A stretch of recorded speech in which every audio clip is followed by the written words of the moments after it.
Hello friends, welcome to Ajita's kitchen. আবার চলে এসেছি নতুন রেসিপি নিয়ে। আজকের রেসিপি ফুলকপির কোপ্তা।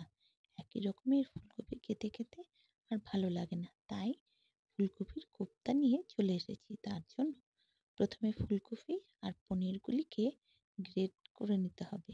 গ্রেটার দিয়ে দেখে নিন কীভাবে করেছি। ঠিক এইভাবে পনিরটাকেও করতে হবে আর ফুলকপিটাকেও করতে হবে বেশ মিহি করে। তারপর কিছুটা চালের গুঁড়ো, সুজি, ময়দা, কর্নফ্লাওয়ার, হলুদ, নুন আর একটু কালো জিরে একে একে সব এই ফুলকপি আর পনিরের মধ্যে দিয়ে দিতে হবে। সুজি, ময়দা, কর্নফ্লাওয়ার, চালের গুঁড়ো, হলুদ, নুন, কালো জিরে বেশ ভালো করে মাখতে হবে।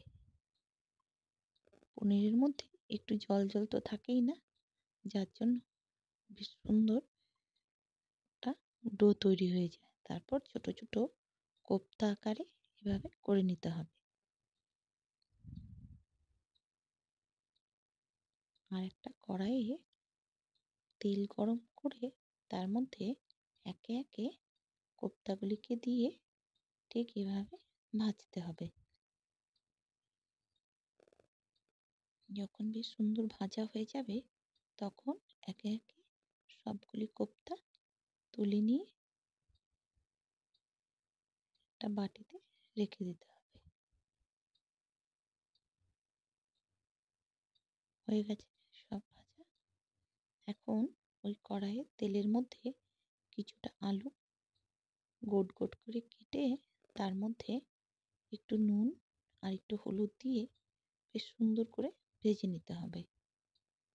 ভাজা হয়ে গেলে তুলে রাখতে হবে। তারপর ওই তেলের মধ্যে একটা শুকনো লঙ্কা,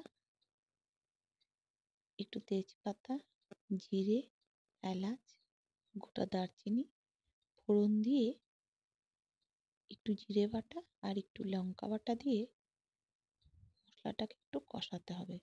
মশলাটা যখন মোটামুটি কষে আসবে তার মধ্যে একটা টমেটো বাটা দিয়ে দিতে হবে, আর একটু হলুদ আর একটু নুন। আপনারা চাইলেও একটু মিষ্টিও দিতে পারেন। যাই হোক, যখন মশলাটা পুরো কষে যাবে তার মধ্যে কিছুটা গরম জল অ্যাড করে দিতে হবে। তারপর যখন ঝোলটা মোটামুটি ফুটে উঠবে তার মধ্যে কিছুটা মটরশুঁটি দিয়ে একটু সময় ফোটাতে লাগবে, যেন মটরশুঁটিগুলি সিদ্ধ হয়ে আসে। তার মধ্যে ভেজে রাখা আলুর টুকরোগুলিও অ্যাড করতে হবে।